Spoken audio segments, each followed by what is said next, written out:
Concentration is this game. Keep the rhythm, or you'll be out of this game. Subject is superheroes. The Hulk. Black Widow. No, I can't. I still can't do this. You're not good at games. Is it the rhythm part or the superheroes part? Because I don't think it's the superheroes part. No, I think it was the clapping and the snapping, and I was trying to just like keep up with what it was going to be, claps or snaps, and I got distracted. But also, like, what is that game really trying to prove, right? That kids can list more things. Well, you know, I don't need a kid telling me a list at any given time. It's designed as an improv game to keep you under pressure and see if you can recall ideas in a timely manner, right? Yeah. So in a pinch, in a little pinch, a booty pinch. Yeah. Speaking of pinching, welcome everybody to our podcast show. Oh God. That's what we're going with. I like it. Well, it started with P, so I thought maybe I latch onto that. Oh, I didn't know that was how we were doing it. Yeah. So our show is called Wiki Wiki What. And I'm one of your co-hosts. My name is Dana. My name is Chris. And I'm Jake. And over the course of this show, we will have chosen random Wikipedia articles, all starting with the same letter. We'll have kept them secret from one another. And then we show up here and we talk about it. Talk so much. Together. We do. So, we, like Jake said, we keep them secret from each other. And we are going alphabetically through the alphabet. And this being the 16th episode, hey, you did it this time. I did it. We are on the letter P. No, so but because really. they not pee-pee. So because we've kept them secret from each other, in order to decide who goes first, we like to just tease what our articles are to each other, and then we kind of do a little vote. So Dana, why don't you give us your clue? I will absolutely in a moment, but if this is your first time with us, just keep in mind that anything we say during the course of the show could be wrong. Wikipedia will be wrong. It may be necessary for you to check your sources. Yeah, do not cite us on a paper you're writing. No, bad idea. Unless it's about me. So we're doing P, and okay, I guess I'll go with my clue first. Yeah. My hint, bacon shake. Bacon shake. Yeah, that sounds terrifying. Jake, what do you got? Mine is that the average person will have done this at least 1,500 times by the age of 18. Huh? What? Oh, wait, I think I know what it is. Wait, no, that can't be right if it's what I'm thinking. Could it really be? He might be tricking us, though. This might be a trick. Well, I have two thoughts, that it could be peeing or popping pimples. But if it's popping pimples, that's too much pimple popping by the age of 18. Yeah, that's alarming. Yeah. So, okay, my clue... That is a really pimply kid. It's, too many. I started at 3. My clue is that if you're gonna abandon your kid in a shopping mall, at least leave him with a dog. Okay, Jake. So yeah, who do we want to go first? Well, I mean that sounds interesting, but I don't think Jake's gone first in a really long time. So yeah, Jake, I think it's your turn. You go first. I think start us off really strong. All right, I'm gonna start you off really strong. With the thing that the average American will have done 1,500 times. Yeah, I'm ready for it. By the age of 18. Yep. And that is eat a peanut butter and jelly sandwich. Oh, not me, because I hate them. Me Not too. you. I was a peanut butter honey guy. Ugh.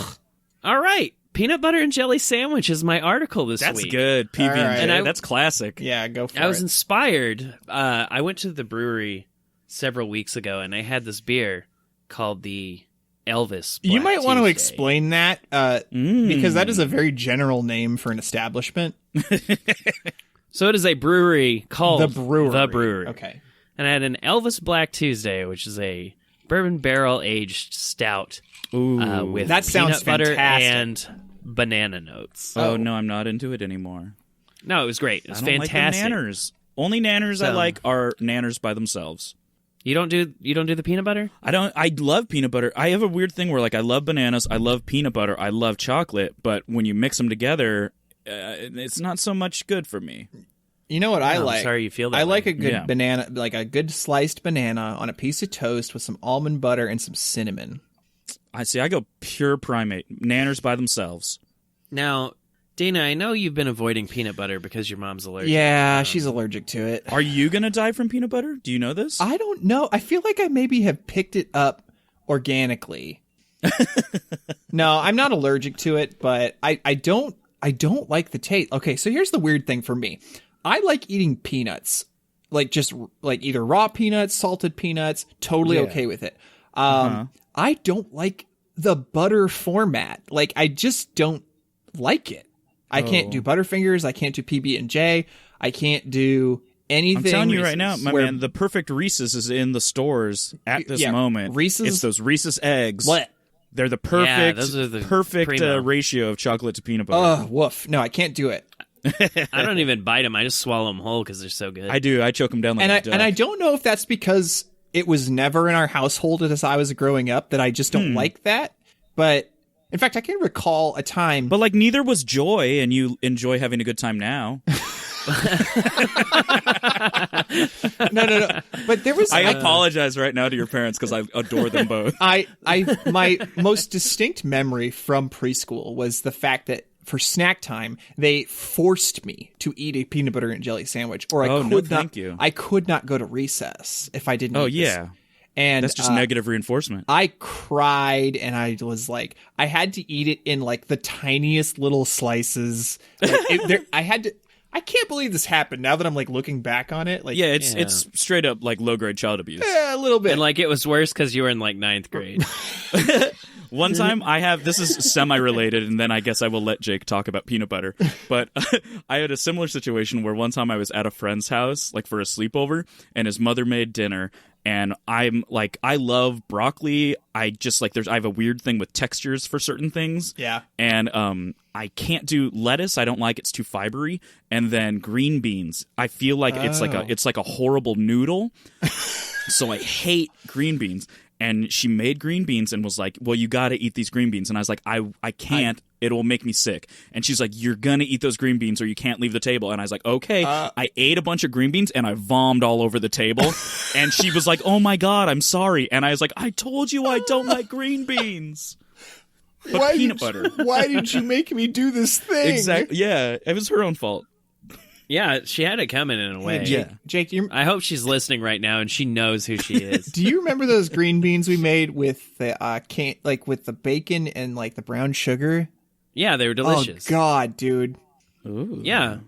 No, I got inspired to make that recipe because people in my family for Christmas and Thanksgiving make these little green bean bundles where they're rolled up in the In a bacon. bacon wrap? Yeah, nice. I'm Yeah, dreaming. and I'm dreaming about it right now. I know. I didn't want to go through the trouble of wrapping them, but anyway, Hey, let's do a What show. are we talking about? Peanut butter and jelly, peanut butter and jelly sandwich. Boring. so- Let's talk about green beans more. Okay, so the peanut butter and jelly sandwich was allegedly invented in approximately 1901. Okay, hold on. I need to stop you right there first. Did it say allegedly in the article, and then no, no. approximately following that, or did you add those in? Just super No, well well, written.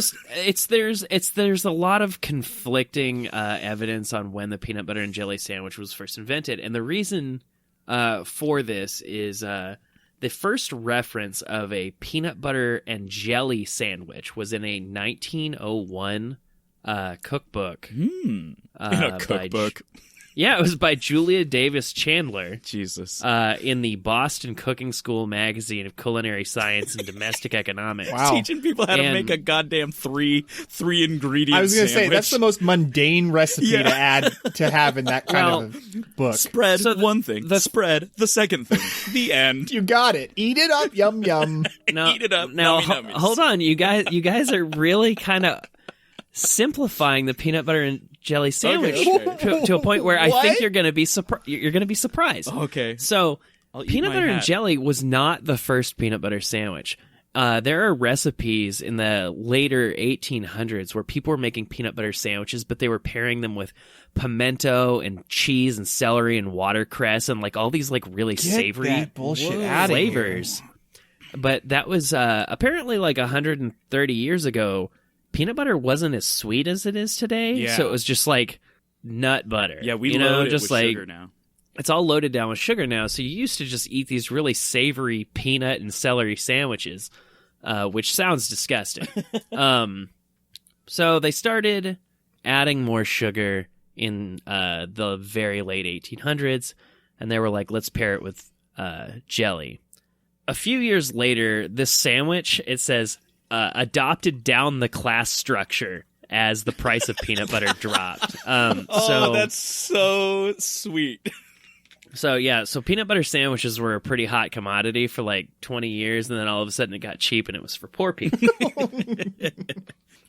So it became really popular with children in the 1920s because that's when they started adding more sugar to peanut butter. Right. Of course. And during World War II, peanut butter and jelly were in the United States soldiers' military ration list. And it was a comfort food for people. So one of the things where you were just like talking trash on how simple it is to make a peanut butter and jelly sandwich is they actually explain in this Wikipedia article that you need to carefully balance the amount of fruit preserves that you add to balance the texture and sweetness of the peanut butter, while the bread should not overwhelm the filling. And then it says, if the peanut butter is not spread on each slice of bread, the sandwich will become soggy. And I read that, and that was actually the sentence that really kind of solidified that I was going to do this article, because for my entire life, I've only put peanut butter on one piece of bread. Oh my God. You fucked it up. Wrong. Have you guys been spreading peanut butter on both pieces? I do doubles, but I've been spreading it on no pieces, but Chris can probably. Yeah, I double up because it does. Otherwise, you know, like when you see like a little kid's peanut butter and jelly sandwich, and there's like the pink or purple like rotting through the middle bread. of it. Yeah, Yeah. that's not I was good. never a lunchbox kid, though. So, like, I've never experienced that thing where you pack the food in the morning. You were, and like, in the take it to calf? school. Yeah. Oh, see, that's not a California thing. I feel like I sound very entitled. I grew up very poor. Oh. Well, yeah, I mean, I did not Just grow so people up, don't judge me. I did not grow up in any sort of affluence at all. I mean, I did actually cafeteria quite a bit when I was growing up. And I think my mom wasn't working, so she had nothing else to do other than make that's- 1 million sack lunches for me and my like 18,000 your siblings. 18 sisters. My large Filipino family, all the cousins. They just send a bus to your house. That's what it and was. then Yeah, it's full. exactly. And it's Wheel really piled easy in. because your house comes all the way to the street. So It's what, yeah, and they had to they had to pat us down for all of our island weapons. They had to have a wood detector. That's a very good joke. We're fun. We'll probably have to cut that one. Nah. All right. Anyway, December sign off. 1999. December 1999. Two independent inventors, Len Kretschmann and David Kresge, were granted a U.S. patent for the sealed crustless Yep. sandwich. The Uncrustable. The oh Uncrustable. my, I love that this is what we're talking about. We are three grown men talking about Uncrustables. Delicious sandwiches. So the J.M. Smucker Company bought the patent from the inventors and developed Uncrustables. So they invested $17 million in the Uncrustables factory. Yowza.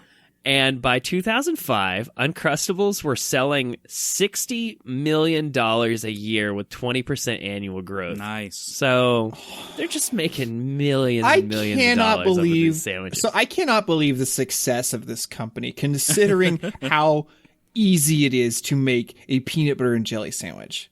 But it's easier to just spend money. Buy it in a frozen format and let it thaw until lunchtime. But they cut the crust off for you, which is the perk. Which is like, I love crust. I'm weird. I love crust. I don't have no problem with it too. I don't understand people who have a problem with crust. Man, I don't know. It's the texture. I don't like it when you get the bread where the crust is like slick. Oh yeah, I don't know. Did you have that experience? Because that is like maybe 1% of crusts. No, but like hyper bleached white bread, the crust is super like slick. It's like a band of like that like plastic. So you're talking it's kind of like a cheese rind. Yeah, pretty much. Or the plastic that's wrapped around a bologna slice and you got to like peel it off. Not that dense. Whatever. So, Smucker's attempted to enforce their patent rights by sending out C&D letters to competitions saying that it was their idea to seal the sandwiches this way, and they created machines that did it. But the U.S. Court of Appeals rejected their viability of their patent for making that sandwich because they're like, this is basically a ravioli machine. Yeah, exactly. So you can market your own Uncrustables if you want, as long as you call them something else. We had a machine growing up that was kind of cool. It was essentially a waffle iron, but you put pieces of bread in there with cheese in the middle, and it sealed it shut and also cut it in half diagonally, and you had two little like triangular, almost like large hot pockety grilled cheeses. Yeah, me and my mom had one of those. Yeah, that was the growing up. jam, and I was like, that's basically I can make an Uncrustable in this. You could do it. I'm gonna go into triangle Uncrustable business. Yeah, right from your house. Just let's do it. You do all the stock and everything. Yep. So pedal power. At the very beginning of this, I started talking about Elvis, and I realized that I was kind of showing my hand for what I was going to talk about later in the show. Elvis Presley famously loved a peanut butter, banana, and bacon sandwich. Mm-hmm. Now, I don't like peanut butter, but I would try that. It's good. It's a good sandwich. Next boys night. Boys night. We're going wild with these sandwiches. So there's an article for the peanut butter, banana, and bacon sandwich. It has its own article, which I think is really important. There's parts in there where they talk about Elvis Presley and the sandwich, and they talk about how Elvis Presley was renowned for his food cravings and all of this. And they link to this article that I think is really important. It's called The Fool's Gold Loaf. And it's a sandwich that's made in the Colorado Mine Company restaurant in Denver, Colorado.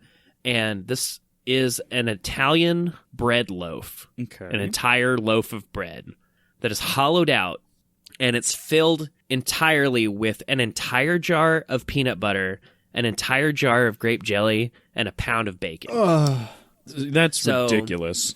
It's about 8,000 calories of excessive. sandwich. And allegedly one night, Elvis and his friends were hanging out in Memphis, Tennessee at Elvis's house in Graceland. Oh my God, did they go on a peanut butter bender? What is this? Elvis goes, guys, I had this sandwich this one time in Colorado. It was really good, and I want one right now. And it's like 3 a.m. So he calls the guy that owns the restaurant in Denver, and they all load up in a plane and fly to Denver. And he makes him this sandwich, and they meet him at the airport. They fly there in Elvis's private jet for this sandwich. And being rich sounds cool. It sounds really cool, and I think it's funny that he and his friends like loaded up in this plane and flew several states over for essentially a peanut butter and jelly sandwich that he probably could have made much more quickly at home. So it says he and his friends flew there, purchased 30 sandwiches, and spent 2 hours eating them and drinking Perrier and champagne before flying home. Oh my God. So you can still get this sandwich at the Colorado Mine Company in Denver, and it costs $49.95. What? Yowza. Oh, no. It costs $49.95 at the time that Elvis went there. Holy shit. No. With inflation, it's a $210 sandwich. It's a peanut butter and jelly sandwich that costs $210. Yeah. Yeah, no, Anyway. thank you.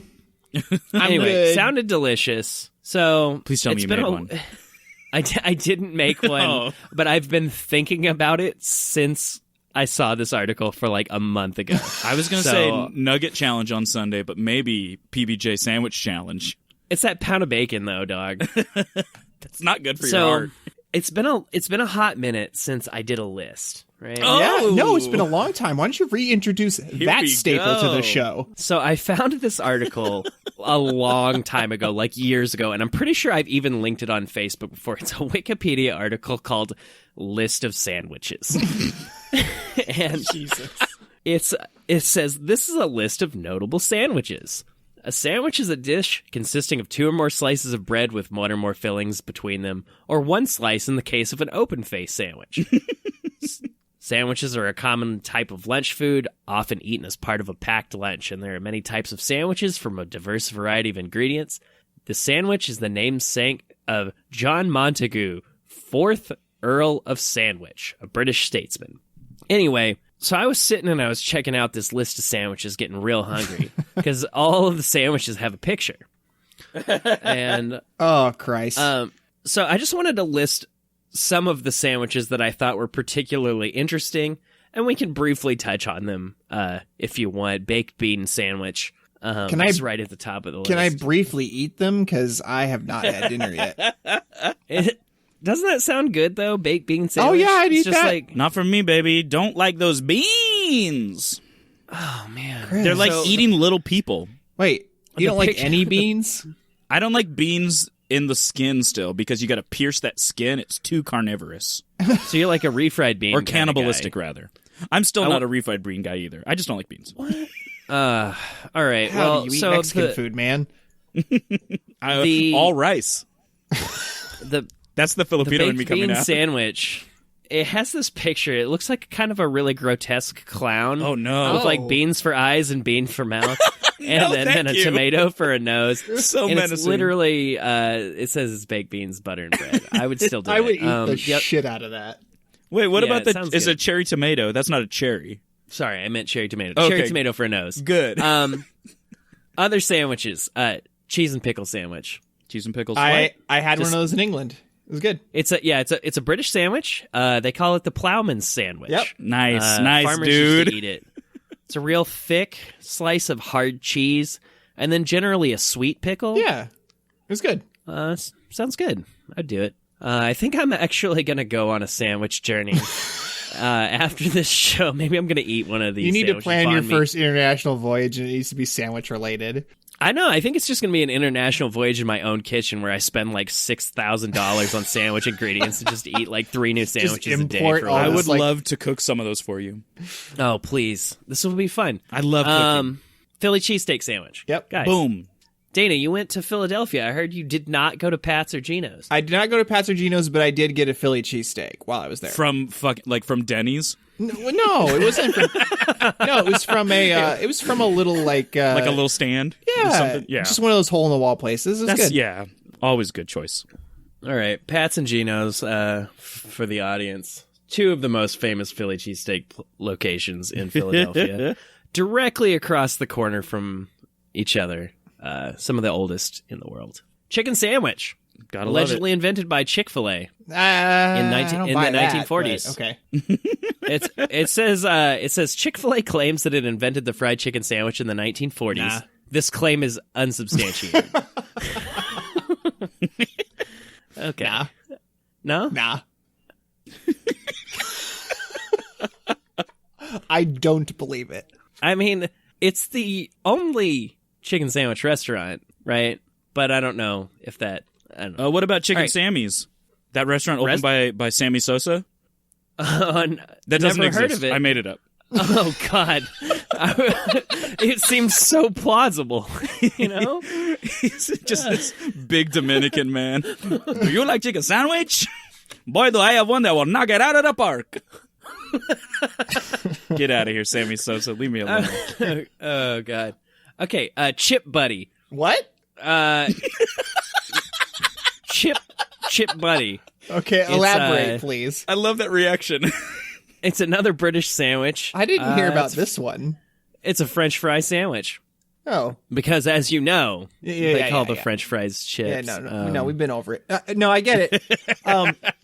Yeah, that sounds kind of boring, but I'd eat it. Well, I think it's all in the sauce, which is probably Oh, ketchup. okay. You didn't mention sauce. You just mentioned that it was well, a bunch I of mean, chips you're not just gonna eat- between bread. That Well, sounds I like mean, too I'm much not- carb. Yeah, it sounds really dense. They have also got a crisp sandwich. Okay, yeah. That's good. That's a good texture mix. Yeah, you just throw some crunch Honestly, in there. Getting exactly Every time I get a sandwich with chips, I put chips in the sandwich. Yeah, man. But That's the this one move. is a chip sandwich. Like, the chips are the main ingredient. straight up chips. There's also the picture of it that they've chosen is actually a wrap. So it's mayonnaise, pickles, and potato chips rolled up in a tortilla with, like, butter on it. It looks really That gross. sounds like I need to go to the grocery store. So I'm That's making what's in my I'm fridge making a sandwich. meal out of what I have left. It's like that shitty food porn Yeah. Reddit. Like, this sandwich looks really depressing. Like, I would be upset about eating it. Oh yeah, get out of here. We're gonna post all of these on the Twitter and like the Insta and whatever we have, Is that right? cucumber in there? What is that? I think it's pickles, dude. No, those are cucumbers, baby. Well, cucumbers are pickles. Got them. Technically correct. All right, Cuban sandwich. Yeah. Love it. Human? Cuban. Oh, Cuban. They made a movie about that. Yeah, it was called Chef. Yeah, and starring it's not great. Jon Favreau. It's Jon Favreau's love letter to himself. Jon Favreau and how much he enjoys sandwiches.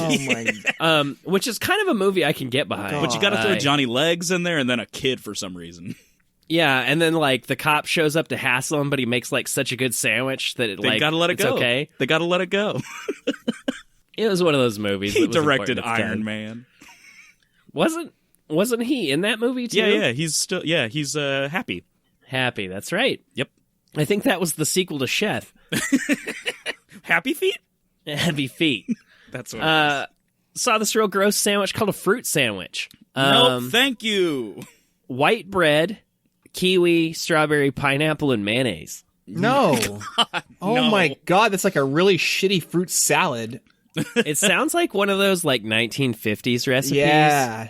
Like that weird like Jello salad thing I had at Yes. your house at the Pull Family Summer Barbecue last year. Fluffernutters. Oh. It actually ended up being pretty good. It was like Jello and marshmallow or something. Yeah. Ice cream sandwich. Yeah. Boom. Do you think that should be in the list? I don't do. know. What It counts. Go for it. It's sandwiched between two kinds of a kind of bread. It's kind of bread. Yeah. Toast sandwich. Get out. Sandwich made by putting a thin slice of toast between two thin slices of bread. Yeah. Isn't that sad? That's not good. It's not good for your self-esteem either. It says its origins can be traced to the Victorian years, and a recipe for making it is included in the 1861 Book of Household Management by Isabella Beaton. Oh, that's really good. So, Yeah, somebody actually Isabel would wrote have that been recipe beaten down. for serving that sandwich. Oh no! Yikes. Hey, I mean, I like that joke. time still. period, but hey. Hey. Isabella Beaton. It's fine. Nah. Hey, let's cool it a little bit. Monte Cristo sandwich. Yeah. Yeah. A little sugar on there. I think I'm running long, but I'm going to keep talking about this sandwich because it's delicious. Yeah. It's basically a fried ham and turkey sandwich, Oh, right? so good. Yeah. Powdered sugar. You can get it at confectionery sugar Cafe- on there. Cafe Orleans at Disneyland, but let's be honest, if we're going there to eat, let's get that corn dog. I'm an all churro at Disneyland. All churros. Just various types of churro. No, just the one. And if you go Hi. early enough, they're cold. Yeah. Can I have 14 churros to last me Yes, throughout the day? For the day, exactly. All right. Last thing I wanted to touch on, sandwich loaf. It's another one of those 1950s God, that sounds recipes that sounds where you- fucking disgusting. Yeah. You stack a sandwich so that it looks like a cake. Nope. Okay. I'm off. That You, sounds off board. dumb. You cut the bread horizontally, and then you add layers of filling of like egg salad and chicken salad and cheese whiz, for and then you sure. like No, I'm coat off. the- I'm off the boat. you Yeah. coat the outside in colored mayonnaise to make it look like frosting. Get me out of here, please. Oh. That's I horrible. know we've been talking about sandwiches for 45 minutes, but it means a lot to me. And I appreciate you guys coming along. This is the first time Jake's ever gotten emotional on the show. I know. Real briefly, if you'd like, we can discuss our favorite sandwiches. I'll go first, just so it's not a trick question. Gyro. Okay. That's barely a sandwich, but okay. Hey, Yeah, come on, Dana. I'm just gonna go classic American grilled cheese sandwich. See, I was gonna go grilled cheese, but there's like a caveat that I gotta have some tomato bisque right A next little to bit it. on there. Yeah, I gotta get a dip going. Little dippers. Get little dippers. Well, there we go. man, Sandwiches. We did it. I think that word that starts with S. Well, I mean, in preparation for this show, I did eat seriously like 30 peanut butter and jelly That's sandwiches. wonderful. That's great research. I'm proud of you. Admirable. I wanted to be in it. All right, who's next? Please, who's next, please? Mine was that if you're gonna abandon your child in a mall, you might as well leave her with a dog. Okay. Okay. I feel like I'm tipping my hat more as I give the clue more. Mine is bacon shake.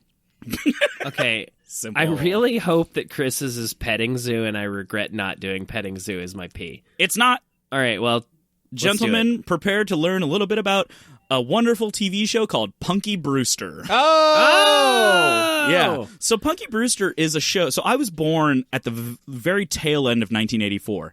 And Punky Brewster came out in March of 1984. But for some reason, I have very fond memories of it. And as I did my research, I seemed to understand a little bit more why I did. So, yeah, 1984, March 9th. September of 1984 is when it first started running, and it ran all the way until March 9th of 1986. But its first two seasons were developed and produced and aired exclusively on, I think it was NBC?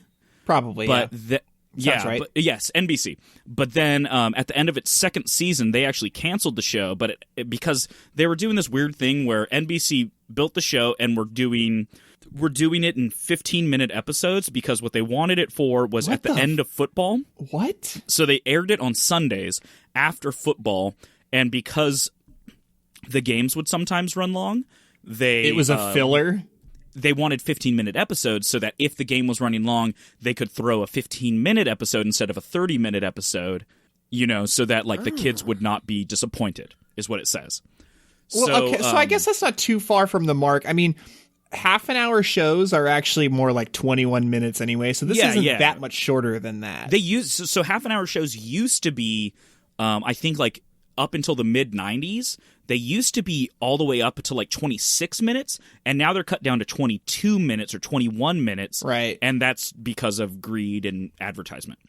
That's true. They actually play a lot of shows slightly faster so that they can have more time for commercials. And they will edit out I forget what interview I was listening to, but they were talking about they do a cut for the first airing, and then there's a cut for reruns, which the reruns they want to pack more ads into. So they just have slightly fewer scenes a of people couple looking at each other jokes without... get cut, stuff like that. They'll cut to the fade to black a little bit quicker in a scene. Yeah. So That's the show Punky Brewster is when I was reading about it, I remembered almost nothing about it, and so reading about it was really eye-opening. So it's about a young girl whose father walked out on the family, and the mother abandons her at a Chicago shopping center. And she leaves Punky alone with her dog, Brandon, hence my clue. So after that, Punky somehow discovers a vacant apartment in a building, and she just is like, well, I guess I'll live in here. Whoa, what? I don't remember. Yes. I don't remember her being a squatter. Yeah, so no, this is the first episode, is her just being well, I gotta figure out where to live. Very, very upbeat and proactive for a child who was just abandoned. But, so she goes, her name is also Penelope, not Punky, but Punky's her nickname. So Penelope Brewster. Punky Brewster. So she ends up going into this apartment building, and she's finds this vacant apartment, breaks into it. I think she comes through the window, and she's the scene where she's discovered, she's actually there's one chair in it that the dog is sitting on, and then Punky's just dancing, stomping on the ground dancing because she's like a 9-year-old child. And then the man who lives across the hall comes in and is like, hey, what's going on here? Stop and making so much noise. Stop trying to like live an upbeat life even though you're basically homeless. Yeah. But it is actually the man who manages the building who's like, what's happening? And it's Henry. I don't even know how to spell or say his last name, so I'm not going to. But Henry. It's Rollins. It's Henry Rollins. So he comes in, he's an elderly, widowed photographer who's grouchy. And he's like, hey, what are you doing in here? And she's like, I got no family anymore. And he's like, you know what? I guess you can live with me. Which, to my brain now, as an adult man in 2017, I'm like, oh, which is like that. Am I wrong? Like, I feel like a widowed photographer who finds a child and like brings her into his home. That's the only scenario I can think of. But maybe it was a more simple time back then. I think he's just got a really big heart. But ultimately, the actions that he's chosen to take are probably still illegal. Questionable. I don't think that you can just like claim a kid without you cannot. like talking and to so the that government actually, about it, right? More like that a really actually, big fart. Because that guy stinks. You guys like a little bit of toilet humor in your podcast? Yeah, I do. I love it. That's my favorite. But that actually becomes a storyline later on because he basically brings her in and he's like gonna look into kind of trying to adopt her or see exactly how the living situation is gonna continue. There's also the cast of characters there's this lady who is a nurse, I think, who lives in the building, and she has a daughter about Punky's age who becomes good friends with her. The girl who played, so the character's name is Cherry Johnson, and it was played by a girl named Cherry Johnson, who was actually the niece of one of the producers of the show. Oh, that seems a little heavy-handed in terms of writing. There's a little bit of nepotism going on. Just a little bit. So that becomes one of her good friends. There's also a rich girl who just lives in the building. I don't know what's happening there, but her name was Margot. And then there's this geeky, nerdy boy whose name was, what was his name? His name was Eddie? No, that's the maintenance man. I don't know what the kid's name. But there was a nerd who ended up leaving the show actually to be the younger kid on Mr. Belvedere. So now, is that show a sequel or was it just the same kid? It's just the same kid, not affiliated with Punky Brewster. Not the same character. No. So right. The first season is a lot of just hey, can I have this kid? I don't think you can. Whatever. And then, a bunch of morals are given because the show is all about morality and, teaching lessons. So that's the first season. The second all about season, breaking and entering into an apartment building. Yeah. The second season actually had a 5-part, arc where it's about Punky, the state trying to take her, saying, hey, you can't just take a child and, act like that's cool. So the second season actually addresses the legalities of this man who's trying to foster her and all these things. There's also the addition of a character who's he's a teacher at the school that Punky ends up going to, who is all about kind of bringing power back to the people. He tries to teach the kids lessons about more life lessons than just the lessons you learn in school. So he's teaching, in a particular episode, he teaches them CPR. He teaches them things they can use for their life. So it gets canceled after the second season. It gets picked up actually in syndication. So it's in first-run syndication, which means that they're going to produce more seasons for the show, and it can be purchased by any network that would like to air it. So there's 2 more seasons of that. It also was popular enough, even though NBC canceled it because they were losing viewership to 60 Minutes. It was still popular enough where they did a spin-off animated show that was voiced by all of the original cast called It's Punky Brewster. Oh, yeah, I remember that. Yeah. So all of that existed. It kind of just went on. After the second season, I believe, was when the boy... What's his name? His name was Kerry Ellison. Chunky Rooster.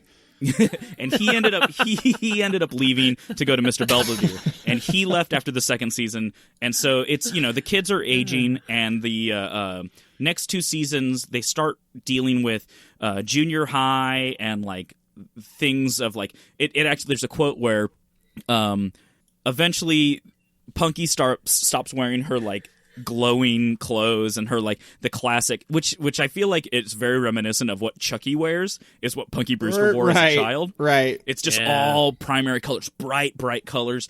and she stops wearing stuff like that, stops having the pigtails because she becomes a traditional like teenager. She becomes an edgelord. She went into her goth phase. not quite as much, but she used to constantly say something about, "Oh, I'm gonna get through this with punky power," and she gives up on that when she becomes a teenager because everyone would make fun of her because life is meaningless and you should never try. So that stops happening. The actual final episode of the TV show was called Wedding Bells for Brandon, which was the name of the dog, and it features the dog Brandon falling in love with Brenda, who's another golden retriever that belongs to one of the neighbors. This was the finale of the show? Yes. And dog wedding. Their whirlwind romance culminated in a wedding ceremony in the courtyard, which was mostly attended by other neighborhood canines. So that was that's Punky Brewster. Okay. That sounds like my kind of show, honestly, with like dogs falling in love and stuff. Like, do you guys have any memories of any episodes of Punky Brewster? No, I don't. Not really. I really don't. Okay, I so think that was a little bit before my consciousness turned on. I think it was because I had older siblings that's why I saw it as much. Okay, so the episode of Punky Brewster that I remember from from my memory when I started thinking about Punky Brewster was an episode where she gets trapped, or one of the characters gets trapped in a refrigerator, and it's this weird thing where they're playing hide and seek. One of the kids goes into a refrigerator and they're not sure where they are. They keep playing the game. They don't find her, so it turns into a thing. And I remember as a kid that really affected me, and I was like, what's going on? Why couldn't they just get out of a refrigerator? So that actually goes on to the next thing that I clicked on, which is refrigerator death, which is no, Chris. Wow, yeah, no. So there's a real thing where it was the early refrigerators, and they started addressing this and changing it after the 1950s, but. So refrigerators had an outside latching handle. Yeah, there's no latch on the inside. Exactly. So you couldn't escape, and it was this really weird thing where where is this? There's a public health report that was put up by J.F. Krause in 1985. So this was still an issue up until then. Oh my God, what is wrong with us? Unintentional deaths from suffocation and strangulation account for about 20% of all non-transport related infant and child fatalities in the United States. And what? 1 in 5 kid deaths was some kid crawling up in a refrigerator and dying? No, not 1 in 5, but as long as it wasn't transport related. So it was either a car or a fridge. Oh, that's tragic. Wow. But so it was this really weird thing where it was, the design of it was a refrigerator needs to be airtight. And so that was the biggest issue. So the initial thought was, we need to latch these fridges shut. But then they were like, oh no, kids are really, really dumb and will climb into refrigerators and not know what to do. Yikes. So there was a full-on episode of Punky Brewster, and it was called Cherry Lifesaver. And so Cherry ends up going in a refrigerator. She's trapped in it because Punky's dad was trying to get rid of this old refrigerator. But then by the Salvation Army was going to pick up the refrigerator. Oh, no. The end of the episode is they find her, and she's passed out. Oh, but God. The kids earlier that day from their teacher learned how to perform CPR. Oh, my. And so they perform CPR on Cherry, and they save her. This is... But that was an episode of a children's TV show. This is the darkest storyline. But it's a rewarding... I think... kids shows need to be more adventurous nowadays because it's functional skills that were used effectively. It taught you that you can legit die if you do this thing. Which I don't think is something we teach kids a lot anymore. Everything is nerfed so much now for children, but I mean that's pretty cool that it's admirable that that's what they were doing. But it was one of those, because that was, for me, the most impactful memory I had of Punky Brewster was watching that episode as a kid. So that was refrigerator death that Punky Brewster led me to. But I'm gonna try to end my Punky Brewster stuff on a high note, and I will talk about 2 things real quick. One, that the girl who played Punky Brewster I feel like this isn't a high note, but I'll get to a high note. But anyways, Soleil Moon Drop you Fry. down Yeah, real far, and then I'll pull you up slightly, and it'll seem so her like a name high was note. Soleil Moon Fry. She's a very successful woman. Has gone on. She's got 2 children. She's been married. She's she's a director. She's done a lot of stuff. But what happened was when she became a teenager, she actually got something that's called breast hypertrophy, which is like the breast tissue. It's a weird thing that happens where it just like goes into crazy overdrive and it starts getting too large. So she actually had a breast reduction at 16. And anyways, there was a link to that. And so there's 2 kinds of it, which is macromestia and giantmestia. And the difference between that, which is, it's terrifying to hear, but it's an indication when the breast weight exceeds approximately 3% of your total body weight. So a normal breast is considered between 1.3 pounds and 5.5 pounds. Anything above 3.3 pounds could be considered the macromestia, and anything in excess of the 5.5 pounds is giant mestia. So that's the thing that happened to Soleil Moon Fry. And then the last thing I will say is that the theme song to Punky Brewster was actually performed and composed by a man by the name of Gary Portnoy, who also wrote or was a co-writer for the theme song to Cheers. Oh. And yes. One of my favorite theme songs with inappropriate lyrics for today's society. Wait, Yeah. is there? I don't know this. Is it? What did it say? Well, one of the lyrics talks about how you need to go to the bar because you're upset that your husband wants to be a girl. Oh, like, no. What? Yeah. Is that real life? You should look up the full lyrics to the Oh. Cheers Well, theme okay, song. but I will- is I will that the shortly. portion of the song that was used for the show, or is that like the extended? No. Okay, yeah. Like the the extended lyricless MASH theme song? Yeah. Oh, yeah. Suicide is Painless? Yeah. Yeah. But he also, weirdly enough, composed the theme song for Mr. Belvedere, which is the show that they lost a cast member to. Now, that was the show where the butler wore the assless chaps and he sat on his nuts and he had to stop doing the show. Those are separate events, but yes. So that's a good callback to, 10 episodes ago? Yeah. But Mr. Belvedere did We did wear it. assless chaps in one episode and also was renowned for sitting on his testicles and having production shut down because he hurt them too much. We did it. We brought it back around. But yeah, that's Punky Brewster. Oh, that was awesome, too. It took me on a journey. That- It really did. It jumped all over the place. That went to I'm some really weird places for me. I'm so happy we did this, dude. Oh, my Dana, God. take us about that bacon shakes. Bacon shake. Okay, so you're gonna get mad about my clue, but I'm doing I'm doing my Protein my shake. topic on Piggly Wiggly. Okay. Oh, that's Oh, no, a that cute makes sense. That clue. makes perfect sense. Okay, so you're not mad. You're actually happy about the no, cleverness. I'm not mad. of I'm all that. about Okay, that. great. No, this is already better than cute- expected. Cute clue. I love it. Yeah, okay, so Piggly Wiggly is an American supermarket chain that operates in the southern and midwestern regions of the U.S. So sidebar, this is going to be a little embarrassing. I'm a privileged West Coast liberal trash boy, so I didn't even really truly know of this store's existence as recently as like 5 years ago. Oh, boy. Yeah, I've been to one. I'm sure you have. I'm sure you did. There's actually one in my hometown. Yeah, so, What about that Cracker Barrel that's opening up in Burbank, I think? Oh, Oh, are you serious? Because Yeah. right now the closest one is Yuma. Yep. First LA Cracker Barrel. so Looks like we're going to Burbank. So for some Boom, let's do it. reference, my very first trip to the East Coast was to New York City, and I was 17, and I only went to like the South when I visited Jake in 2006, but I didn't see any Piggly Wigglies in Arkansas or Tennessee when we were there. well, that's because we didn't really go grocery shopping. No, that's true. But I guess it's been operating in the U.S. since 1916, when the very first outlet was opened in Memphis. And I found this really interesting. It's actually notable for having been the very first true self-service grocery store. Oh. Yeah, it Can I insert a joke to when Jake said we didn't really go grocery shopping? sure. Don't actually edit this. This is how I want it to come off. Okay. Because I thought about it. Okay, go. Because you guys like sustained yourself off of your little baby kisses. Continue. Oh.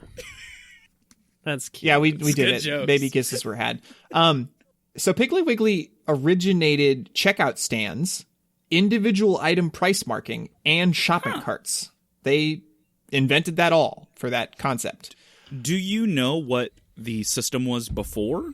I assume you just went to the market. Clerk just hoped for the best. You went to the market and a clerk got your shit for you. Oh, Yeah. like full on Western style. Yeah, like you went to a counter and everything was behind the counter and you said, I want this stuff. And they almost like a deli, but for everything. Yeah. Yeah, so there are over 600 Piggly Wigglies operating today in over 17 states, primarily now in smaller cities and towns. It's not actually super popular now in like the big metropolitan areas anymore. They've kind of gone by the wayside. Some history about Piggly Wiggly. It was founded by a man named Clarence Saunders.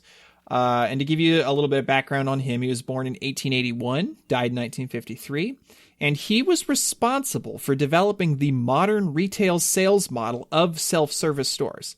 So the fact that you can walk right into a store and select for yourself the kind of thing you want to buy, that is all thanks to this guy. Oh. Yeah. Thanks, Colonel Sanders. Saunders.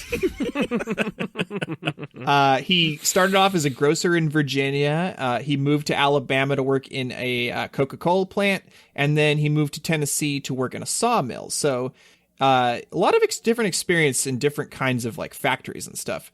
In 1902, he returns to the grocery business at 21 years old, and he founds a grocery wholesale cooperative. And he was convinced that small grocers failed all the time because they let their customers buy on credit, which is something I didn't know, but you did that. Like you went and you didn't pay any money. You were like, just gonna put it on my tab or whatever. Yeah, I'll settle up later. Right. And so they took like huge losses for this because a lot of people didn't pay back or, and they had really high overhead. So he organizes the Saunders Blackburn Co., which sold groceries for cash only. And he basically encouraged all other grocers to try and operate this way to be more successful. So in 1916, he sets up the first Piggly Wiggly store in Memphis. And so customers would enter through the classic turnstile, which was another Piggly Wiggly first thing. They'd go through the turnstile. They would select their goods from the shelves, and they paid cash for them at the clerk. And the store itself offered shopping baskets, self-service branded products. So you're like kind of like your Kroger kind of, kind of stuff. The generic brand, right? Yeah. And then they had checkouts at the front.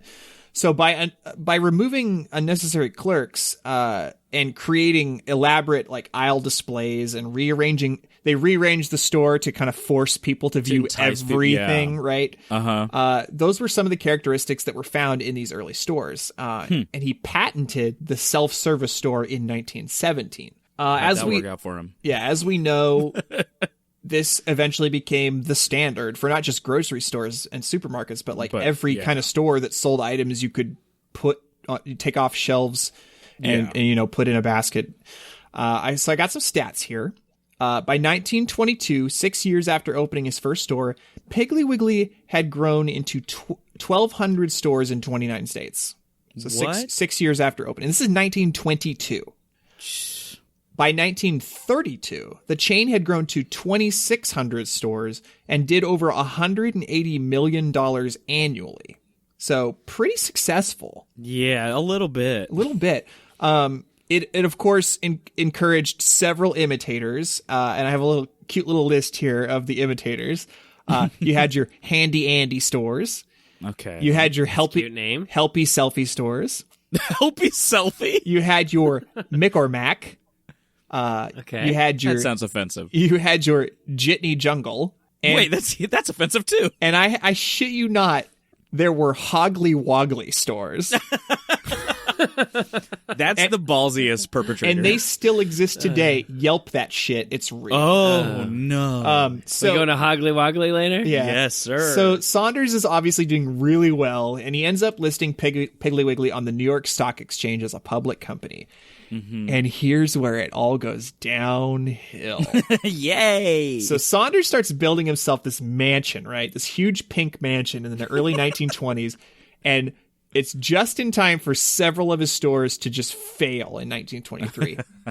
So Merrill Lynch and all these other Wall Street speculators roll in and attempt what's called a bear raid on the price of Piggly Wiggly stock, because they're gambling that the price would fall based on all these stores closing. Mm-hmm. And a bear raid is like a trading strategy where investors try and force down the price of a stock to cover a short position. So Saunders is like, fuck. And he takes out this loan for $10 million from like a whole bunch of different bankers at once.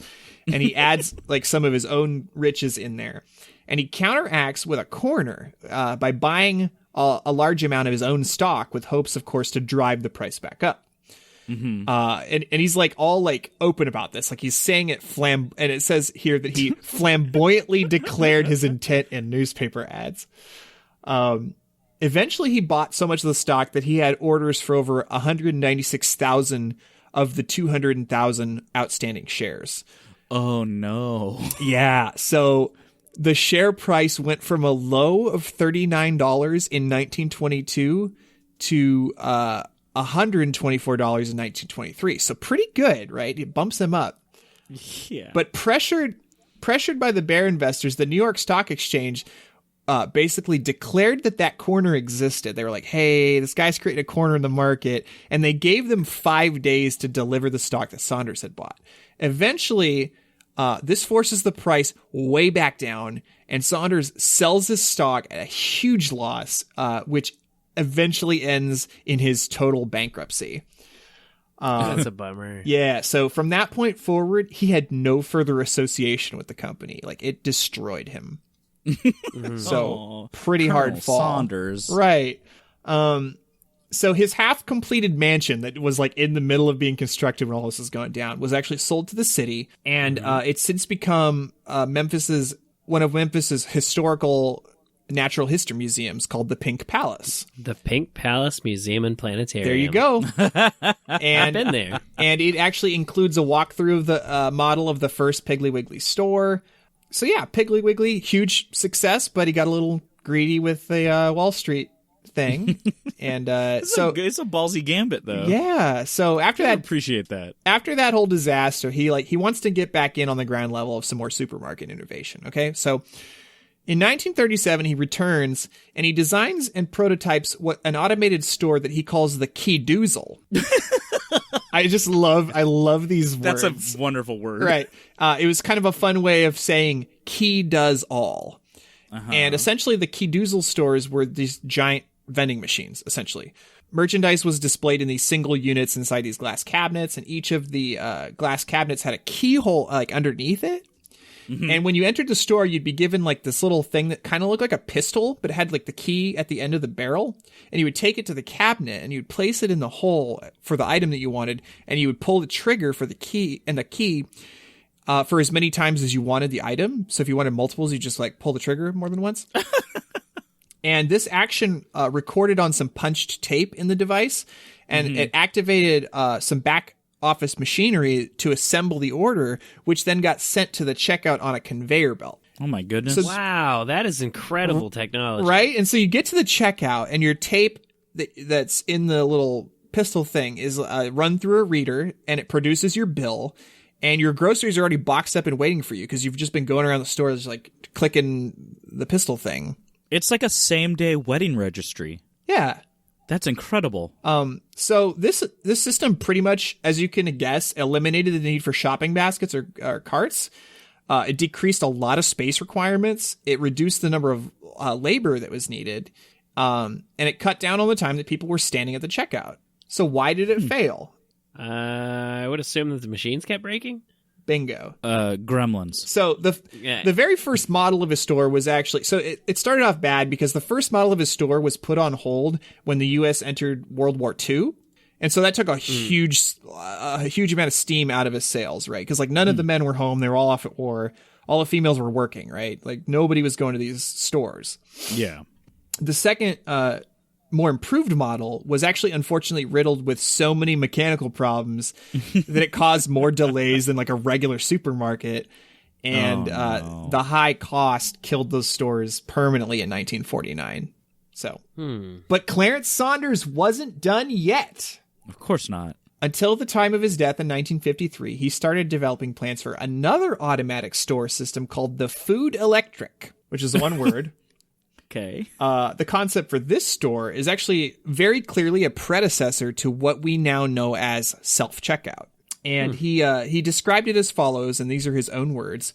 The store operates so automatically that the customer can collect her groceries herself, wrap them, and act as her own cashier.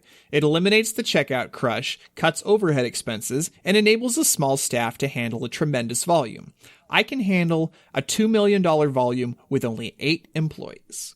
Yikes. Right. Yeah. So he was the guy that decided that there should be an unexpected item in the bagging area.